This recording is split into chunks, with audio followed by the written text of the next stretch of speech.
So you've hit a bump in the road. Your partner, who you were too good for to begin with, is leaving you for someone who looks like a product of incest. Your a-hole boss keeps giving assignments that's not in your job description, much less pay grade. Your favorite jeans stopped fitting, your dog just threw up on your new shoes. You failed a mandatory college course, and where the F are your car keys? Okay, so maybe this isn't just a bump. You're climbing the mountain of life, and here comes a mid-sized avalanche called what the fuck. You're impatiently waiting for life's OnStar to arrive and help you get your legs from under it, but they aren't coming. So now what? First, you breathe. You center the best you can. You decide you'll get through this. Sometimes we hope, and in privileged times we expect to get help from others during times of despair. To get assistance during every, most, or even half of the time when we need it is just that, privilege. A luxury that most of us do not have. And if you're a Black woman like myself, a luxury you are unfamiliar with. While this channel encourages, welcomes, and seeks to cultivate a life of ease and attracting your lifestyle with little to no effort to get it here. In the meantime, and just like anyone else's life, no matter how rich or wealthy, there are nuances that happen. There are sectors of trials and tribulations that seem to come in clusters meant to either teach us a lesson or reaffirm an already learned lesson, gain a new perspective, or some combination of these. This video is for when you're experiencing a series of unfortunate events, with no one to spare you or throw you a life jacket, and you must choose to sink or swim, because it's looking like no one's coming to save you. And to be frank, my dear, no one is. I have about 4 or 5 talking points to help you regain traction and focus to figure this shit out. Let's get it done. First, let's talk about choice. You always have a choice, even when you feel or believe that you don't, even when the options are slim and the options are not preferred. Think about Michael B. Jordan's character in Black Panther. Killmonger, in the end, he chose death over bondage. He recognized his power and that his life was still his to choose. He chose death because to live a life of bondage would be to relinquish his right to his free will. Another, less dramatic example is something as simple as going to the gym. Me, for example, I work out 3 to 4 times a week. My close friends and family often commend me on my discipline to go as often as I do. I am simply exercising my choice. Number 1, I can continue to complain about my dissatisfaction with certain areas of my body, or I can do something about it. I choose to do what I can. Number 2, the phrase, I have to go, I do not have a choice, feels very limiting to me. I do have a choice, and I choose to give myself only one option, which is to go. While technically I know there are more than one option, by choosing the option that leaves me with only one choice, I put my brain into autopilot. I take away the option to not go to the gym, unless for a reason that is more pertinent. I do this in a true Capricorn form. I feel defeated when I do not have control and autonomy over myself and what happens in my life. Don't you? Give your power back to yourself by reminding yourself that you are always choosing the best option for you. Second is strength. Many people admire strength as though it is something people are lucky to be born with. Yes, some people are naturally resilient and relentless in their pursuit to persevere beyond limitations placed on them by external forces. But what about those who fight against the limitations that are placed on ourselves? That, in my opinion, is where real strength comes in. Even the most hard-wearing character will fall victim to this, and from this, we must rescue ourselves. I have been complimented, and I use that term loosely, on the amount of quote-unquote strength I exude and exercise since my teenage years. This often is followed by the observer comparing my perceived strength to their perceived lack of. That if they were in the same circumstance, that they wouldn't fail or have given up. Strength in the mind and the heart is similar to strength in the body. Taking it back to the gym, since this is clearly a lifestyle for me. When you're weightlifting, you are building muscle. In order to build that muscle, you must lift heavy weights and also utilize resistance training. You cannot expect to go to the gym once in a blue moon, use moderately heavy weights, come back in a few weeks or months, and be able to withstand the same load or heavier. And in some cases, you might have lost strength and you aren't even able to lift the load that you lifted the last time you visited the gym. This is a result of your lack of consistency in weightlifting, your lack of consistency in resistance training. The same goes for strength in the mind and the body. You have not trained it to be able to withstand the weight of the world or the weight of yourself. So how can you expect to have that? You weren't consistently ready and willing to face the resistance to develop the character necessary to withstand such a load. Often, those who admire and perhaps even envy the strength of disciplined minds do not realize how privileged they may be to have not been in enough predicaments where resilience was the only choice, where survival, whether that was literal or figuratively, was the outcome. The truth is, if you do not consider yourself strong, you have had assistance throughout your existence.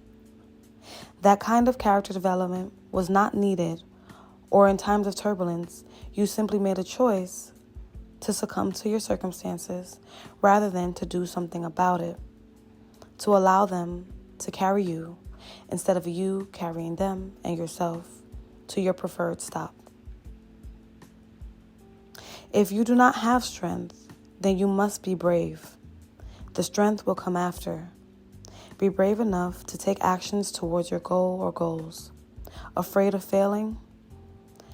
Failure only exists if you permanently accept it as defeat.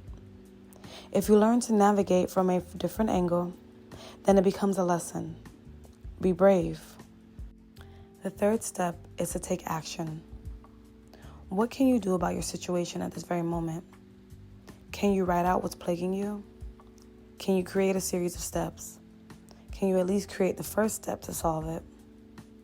I, for one, am an itemized overthinker.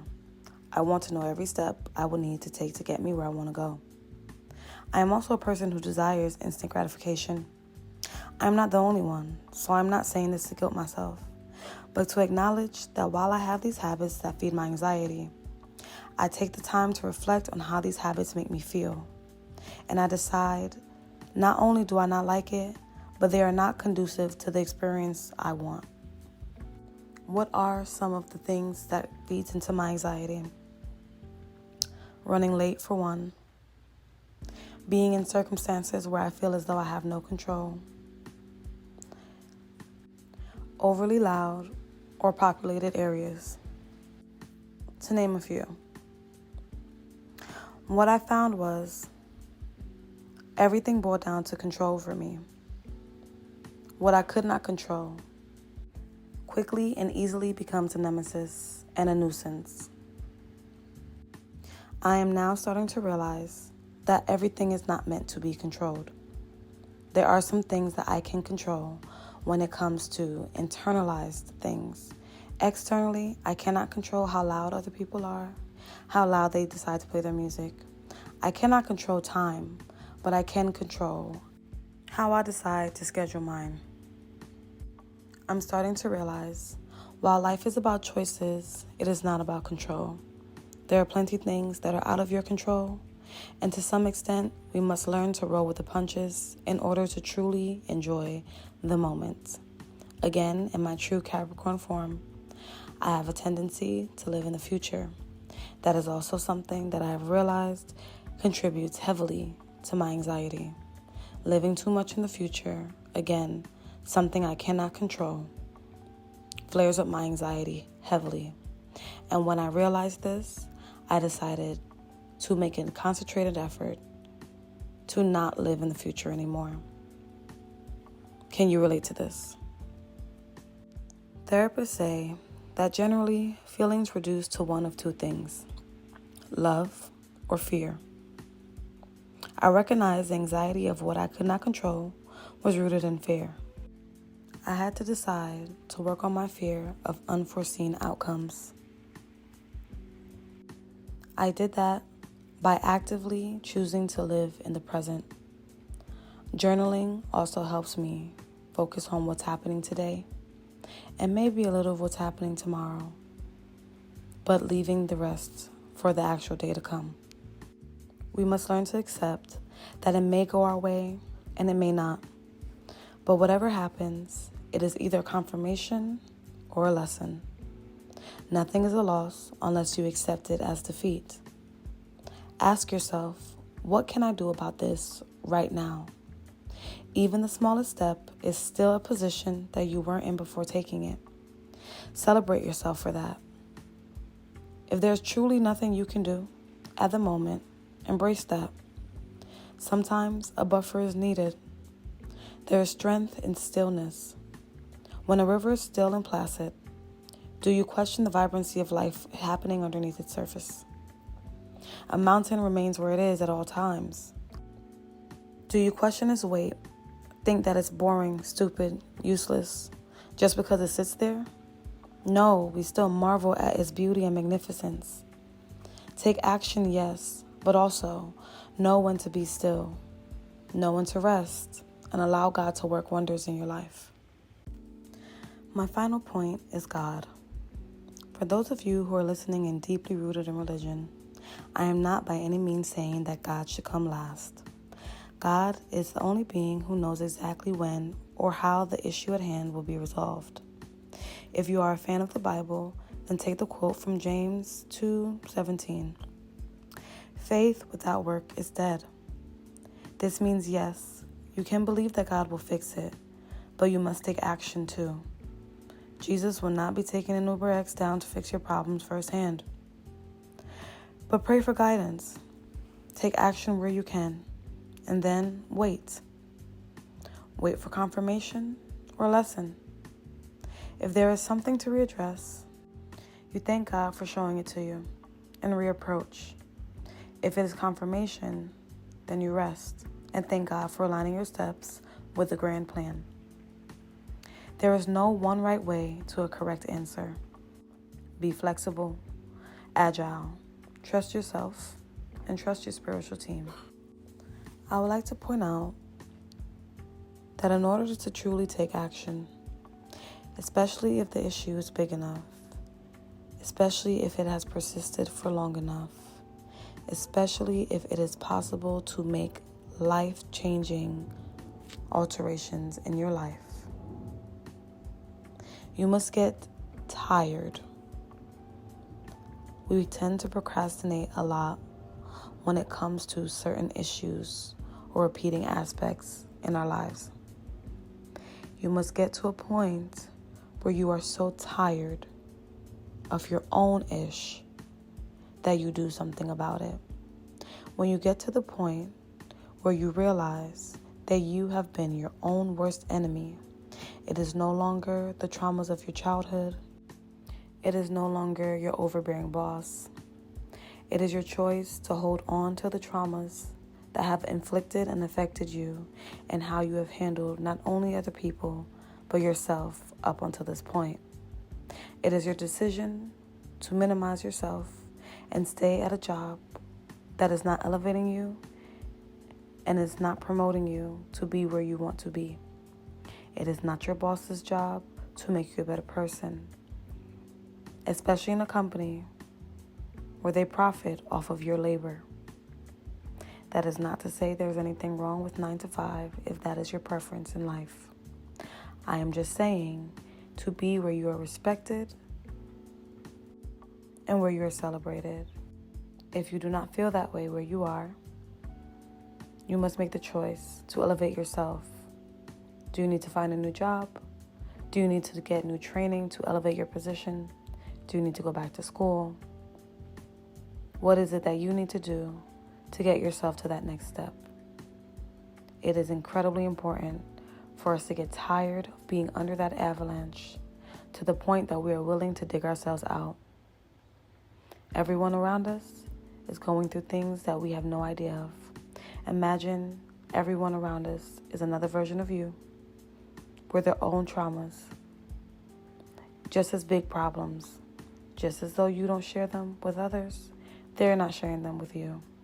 And that is the biggest reason as to why no one is coming to save you.